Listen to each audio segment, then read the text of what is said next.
Hey friends, letter to the editor, जिसे हम हिंदी में संपादक के लिए पत्र बोलते हैं, एक ऐसा फॉर्मल लेटर यानी औपचारिक पत्र है जो वहां भी आसानी से पहुंच जाता है जहां हमें खुद को पहुंचने के लिए काफी सारे सोर्सेज, सिफारिशें, अपॉइंटमेंट्स और ऐसी ही बहुत सारी चीजों की जरूरत होती है। I mean to say that in some cases आपका लिखा हुआ लेटर आपकी अपनी पर्सनैलिटी एंड अप्रोच से भी बढ़कर होता है। इसीलिए ये बोलना गलत नहीं होगा कि लेटर लिखते टाइम आपको नॉर्मल से ज्यादा अटेंटिव एंड स्मार्ट होना चाहिए। आई एम श्योर कि आपके माइंड में भी ऐसे काफी सारे डाउट्स होंगे जिनको क्लियर किए बिना एक अच्छा लेटर लिखना पॉसिबल नहीं होगा। The examples of some very common doubts are: what's a formal letter?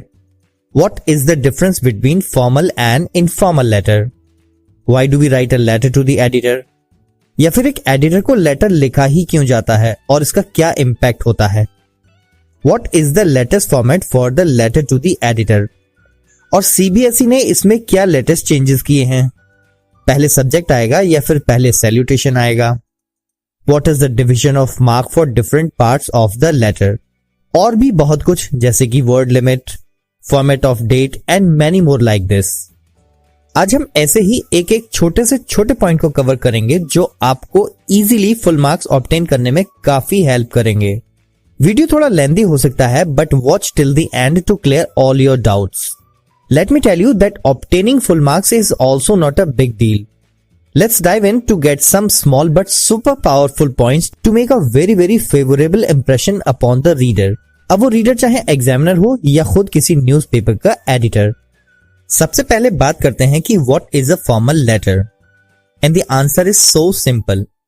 अगर हम ध्यान से देखें तो लेटर के नेम से ही क्लियर है कि ये एक ऐसा डॉक्यूमेंट है जो फॉर्मेलिटीज से भरा हुआ है, इसीलिए ये एक फॉर्मल लेटर है। आई एम श्योर कि हम अपनी लाइफ में सभी से एक ही तरह से नहीं मिलते हैं।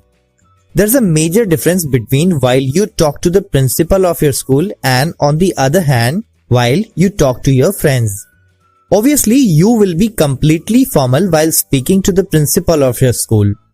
And naturally, आपको अपने दोस्तों से बात करते टाइम ऐसी किसी फॉर्मेलिटी की जरूरत नहीं होगी। अब अगर मैं सिंपल वर्ड्स में बोलूं तो वो लेटर्स जो ऐसे लोगों को लिखे जाते हैं जिनके साथ आपको फॉर्मेलिटीज दिखानी पड़ती हैं, वो फॉर्मल लेटर्स होते हैं। Example: letter to the editor of a newspaper, letter or application to the school principal or any other higher authority like these. अब अगर हम informal letters की बात करें तो informal letters are the personal letters usually written to your family members, friends, relatives, your loved ones or anyone else like these. ये specially वो letters होते हैं जिनको लिखने के लिए आपको ना तो बहुत ज्यादा फॉर्मेलिटीज की जरूरत होती है और ना ही बहुत ज्यादा सोफिस्टिकेटेड लैंग्वेज की। आई एम श्योर कि आपको समझ में आ गया होगा कि फॉर्मल लेटर क्या होता है and what is the difference between a formal and an informal letter. Now let's understand कि why do we write letter to the editor. Simple answer is that these are basically written to publicise the hidden problems. Basically these are for the official purposes and public interest. देखो, इस बात से तो कोई मना नहीं कर सकता कि इंडिया जैसे डेमोक्रेटिक कंट्री में मीडिया एक बहुत ही पावरफुल टूल है। इसीलिए इसे फोर्थ पिलर ऑफ डेमोक्रेसी यानी प्रजातंत्र का चतुर्थ स्तंभ भी कहा जाता है। हम बेसिकली इस टूल को बड़े अधिकारियों तक अपनी बात पहुंचाने के लिए या फिर बर्निंग प्रॉब्लम्स जैसे global warming, pollution, water scarcity की तरफ लोगों का या अधिकारियों का ध्यान खींचने के लिए करते हैं, जो कि सच में किसी भी प्रॉब्लम के सॉल्यूशन में काफी मददगार भी साबित होता है। इसीलिए letter to editor exam point of view से जितना इंपॉर्टेंट है उतना ही रियल लाइफ में भी जरूरी है। मींस अगर आपको मीडिया की ताकत को सही तरह से यूज करना है तो at least letter to the editor को प्रॉपरली लिखना आना ही चाहिए। अब अगर एग्जाम पॉइंट ऑफ व्यू से बात की जाए तो it used to be asked for 8 marks in the previous exams. But due to the changed pattern, this is going to be asked for 5 marks in CBSE board this time. And the marks distribution is 1 mark is for format. अब इसका मतलब ये नहीं है कि अगर आप सिर्फ फॉर्मेट मेंशन कर आते हैं तो आपको 1 मार्क पक्का मिल ही जाएगा। हाँ, अगर कंप्लीट लेटर लिखते हो तो आपको फॉर्मेट का 1 मार्क कंफर्म्ड अवार्ड किया ही जाएगा। I'll show you a proof also. Following is a screenshot from the official website of CBSE, which is CBSE Academics. And it clearly says that no marks to be awarded if only the format is given. Though the screenshot is old, still it speaks the reality. Now let's see the latest screenshot, जो कि specially present year यानी 2020 and 21 के लिए है। Because Covid जैसी pandemic की वजह से बोर्ड ने काफी सारे चेंजेस किए हैं। So 1 mark for format, then 2 marks are allotted for the content. Basically इसमें रेलेवेंस को देखा जाता है, मतलब आप अपने सब्जेक्ट के अकॉर्डिंग ही अपना कंटेंट लिख रहे हैं या नहीं। Suppose your subject is rash driving and आप सिर्फ गवर्नमेंट की कमियां ही एक्सप्लेन कर रहे हैं, तो ये इररेलेवेंट कंटेंट है एंड यहां पर आपके मार्क्स भी डिडक्ट हो सकते हैं। And 2 marks for expression. Expression में बेसिकली लेटर की स्पेलिंग एंड ग्रामर को चेक किया जाता है। अगर मैं सिंपल वर्ड्स में बोलूं तो these 2 marks are given for the purity of language. हाँ, जब ये 8 marks के लिए आता था तो 1 mark for format, 4 marks for content and 3 marks for expression were awarded. Means सभी कुछ सेम है, बस थोड़ा सा मार्किंग स्कीम में चेंज है। So no need to be confused. अब बात करते हैं कि what is the latest format. First of all you need to leave 1 inch margin on the left side. ये स्पेस छोड़ना इसलिए बेहद जरूरी होता है क्योंकि आपका लेटर रीड करने के बाद एडिटर को अपना रिमार्क देना होता है, जैसे कि आपका लेटर पब्लिश होने लायक है या नहीं, और अगर पब्लिश होगा भी तो इसमें एडिटिंग की जरूरत है या नहीं, या फिर इसे एज इट इज पब्लिश किया जाना है वगैरह वगैरह। Next step is sender's address, यानी उसका एड्रेस जो लेटर को सेंड कर रहा है। ध्यान देने वाली बात है कि आपको एड्रेस वर्ड कहीं मेंशन नहीं करना है, but directly you have to write the address and try to accommodate this within 2 or maximum 3 lines, but not more than 3। And another notable point is कि ज्यादातर तो एड्रेस क्वेश्चन में दिया ही होता है, और अगर नहीं दिया है तो आपको अपनी तरफ से कोई सैंपल एड्रेस जरूर लिखना होगा, लेकिन आपको किसी भी कंडीशन में इसे स्किप नहीं करना है, otherwise 1 mark cut, because the format will be incomplete. Actually format वाला 1 mark सुनने में काफी इजी लगता है, बट एक्चुअली इसे ऑब्टेन करना इतना इजी नहीं है जितना कि ये सुनने में लगता है। सिंसियरली इसे ऑब्टेन करने के लिए आपको बहुत कुछ याद रखना होता है। Let's move further. After writing the address, leaving a line is optional. I'd recommend that आप यहां लाइन न छोड़ें तो ही बेहतर होगा। And then comes date. Again, I'd like to remind you कि आपको date या dated जैसे words को कहीं mention नहीं करना है, but directly you have to write the date. Special attention should be paid to the format of date as well. The best format is month, date, year, and it will look like this. आप दूसरा format भी adopt कर सकते हैं जिसमें आपको superscript का use करना होता है, विच इज लाइक दिस। अगर आप डेट को शुरू में लिखते हैं तो सुपरस्क्रिप्ट का यूज करना होगा, लेकिन अगर आप डेट को मंथ के बाद लिखते हैं तो no superscript at all. Both of the methods are right, either this way or that way. Means December 21, 2020 और 21st December 2020, both are correct. After that, leave a line, and here you need to write the designation of the receiver, which is the editor. Need to pay special attention that here you don't have to mention to. It's a part of the old format. And do not forget to add the before the editor, as it's a well-known figure. Just after that, newspaper name without leaving any line. ज्यादातर तो ये भी question में ही दिया होता है, but if not given you can mention on your own, like the Hindustan Times, the Times of India और any other English newspaper name. Again आपको याद रखना है कि न्यूज़पेपर के नेम से पहले भी द जरूर यूज करना है। ये सिर्फ लेटर टू द एडिटर में ही नहीं, बट बाय डिफॉल्ट ये आर्टिकल्स को यूज करने का एक रूल भी है कि न्यूज़पेपर के नेम से पहले हमेशा आपको द का यूज करना ही होता है। Now in the next line mention the place. यहां पर आपको स्पेशली वो प्लेस मेंशन करना है जिस एरिया के एडिटर को आप ये लेटर लिख रहे हो। I'd recommend that Delhi, Kolkata, Mumbai and Chennai. आप इन 4 सिटीज में से कोई भी नियरेस्ट चूज करें तो बेस्ट होगा, बिकॉज इंडिया के सभी बड़े न्यूज़पेपर्स इन मेट्रोपॉलिटन सिटीज से तो पब्लिश होते ही हैं। And please note that line change करते टाइम आपको कॉमा यूज नहीं करना है। So finally this section should look like this. Now comes the main point कि सब्जेक्ट फर्स्ट या salutation first. So let me tell you that you need to write the salutation first. इसका एक specific reason ये भी है कि आप जिसको अपने लेटर का सब्जेक्ट बताने वाले हो, सबसे पहले एटलीस्ट उसको एड्रेस तो करना चाहिए। And this is the latest change done by CBSE in the format of letter writing. But let me tell you, this is not strictly implemented. So you can write this in this way or that way as well. Means subject first or salutation first. Both are acceptable. आइए अब सीखते हैं कि what is to be kept in mind while writing the salutation. Basically ये एक highly formal letter है, तो इसमें हमें कोई प्रिय या आदरणीय का यूज नहीं करना होता है। Means no dear, no respected और no respectable. Yes, you can use a very formal word that is honourable, which means माननीय।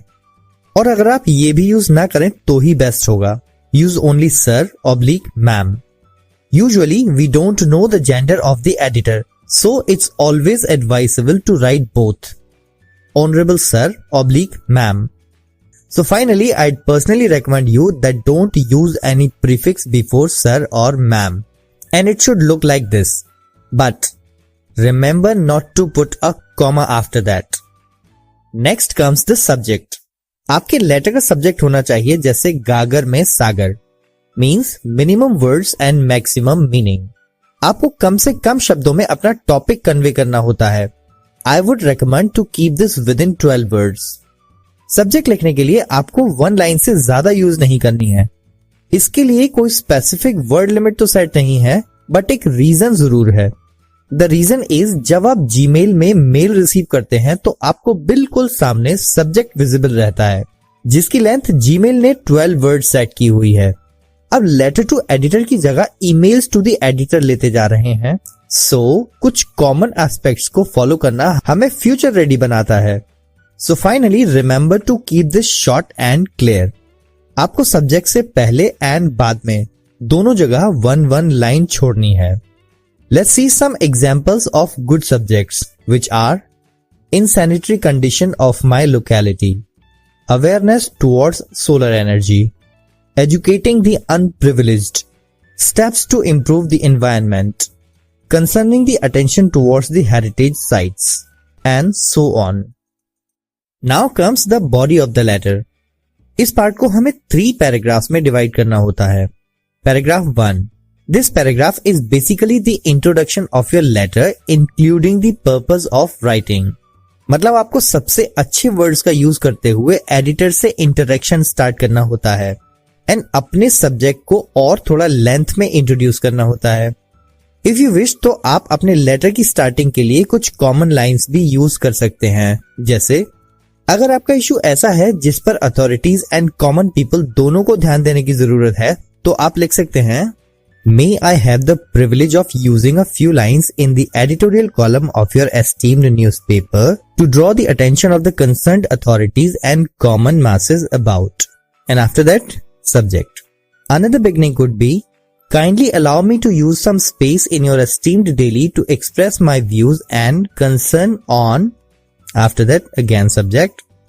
अगर आपके लेटर में सिर्फ कॉमन masses को ध्यान देने की जरूरत है, तो आपको सिर्फ कॉमन मासेस ही मेंशन करना होता है। And the third one is very old and universally accepted, which is through the column of your esteemed daily I'd like to draw the kind attention of the concerned authorities and common masses towards, और फिर अपना subject. And finally आपको कोशिश करनी चाहिए कि ये paragraph 35 words से ज्यादा में नहीं लिखा होना चाहिए। Now comes paragraph number 2. This is the main paragraph of your concern. मतलब इस पैराग्राफ में आपको मेनली अपना कंसर्न एंड रेमेडीज दोनों को मेंशन करना होता है। यहाँ आपको बेसिकली ये मेंशन करना होता है कि आप लोगों से या अथॉरिटीज से क्या चाहते हैं। Always remember to use simple language in this paragraph. Basically यही पैराग्राफ न्यूज़पेपर में पब्लिश होना होता है और ये कॉमन पीपल के लिए होता है। So keeping it simple is always a good option. Another point of attention is that आपको इस पैराग्राफ में पब्लिक से एंड अथॉरिटी से कम्युनिकेट करना होता है, ना कि एडिटर से। एंड फाइनली आपकी कोशिश होनी चाहिए कि ये पैराग्राफ 85 वर्ड से ज्यादा का नहीं होना चाहिए। Now comes the third and the last paragraph. This is basically a concluding paragraph. इस पैराग्राफ में मेनली आपको एडिटर से अपनी एक्सपेक्टेशंस को मेंशन करना होता है और अच्छे शब्दों में एडिटर को बोलना होता है कि मुझे उम्मीद है कि आप लोगों तक मेरी बात पहुंचाने में मेरी हेल्प करोगे। Some common lines which you can use are, I request you to highlight the issue through your newspaper so that the concerned people are sensitized towards it and do the needful. Another line is, I hereby urge you to provide my thoughts a relevant space in your newspaper and arouse public interest. And the third line could be, I request you to highlight the issue through your acclaimed newspaper so that the concerned authorities are sensitized towards the issue and take the necessary measures required. And ultimately you need to try कि आपका concluding paragraph 25 words से ज्यादा का नहीं होना चाहिए। Finally, let's come to the complimentary closing.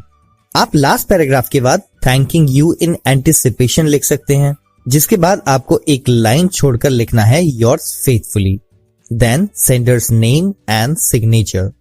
यहाँ पर ध्यान देने वाली बात है कि अगर आपको क्वेश्चन में डेजिग्नेशन दिया है तभी आप उसे मेंशन करेंगे, अदरवाइज नहीं। Your special attention is required to the method of writing yours. Always remember that आपको योर्स में कॉमा का यूज किसी भी हाल में नहीं करना है। This is 100% incorrect. जैसे आई, मी, माई, माइन होते हैं, we, us, our and ours होते हैं, ठीक उसी तरह से यू, योर एंड योर्स होते हैं। So yours is the possessive pronoun of you. That's why no need to add a comma. This is complete in itself. Another important point is कि faithfully word ही mention करना best होता है, because you have a faith in the editor that he और she would help you to highlight the issue and some effective measures will be taken. आप यहाँ पर sincerely and truly भी लिख सकते हैं, लेकिन आपको ओबीडियंटली किसी भी कंडीशन में मेंशन नहीं करना है। फाइनली, अगर वर्ड लिमिट की बात की जाए तो आपको लेटर की कंप्लीट बॉडी सिर्फ 150 वर्ड्स में ही लिखनी होती है। इसीलिए I told you the word limit for all individual paragraphs, which is 35 plus 85 plus 25। Finally हम बात करते हैं कुछ मोस्ट इंपॉर्टेंट टॉपिक्स की, जिनको एग्जाम्स में सबसे ज्यादा पूछा जाता है। Usually during exams general problems are asked which are out of the knowledge of the concerned authorities and even common people are also responsible for them, but no one is paying attention to them, और you are asked to familiarise the people on the most burning topics. Some general topics are insanitary condition of any locality, need for any movement, regarding evoking awareness, price rising, dependence on technology, poor water or power supply, negligence by the authorities, insensitive use of loudspeakers, etc. I'll give you the link in the description through which you can check some wonderful examples of letter to the editor. In the end, I'd say कि ऐसे ही useful and valuable knowledge को आपके साथ share करने के लिए I keep on uploading videos at a regular interval. अगर आप भी मेरे साथ एजुकेशनल मिशन का पार्ट बनना चाहते हैं तो शेयर कीजिए इन वीडियोस को उनके साथ who really need it. And don't forget to subscribe the channel for regular updates. Finally, thank you so much for watching till the end.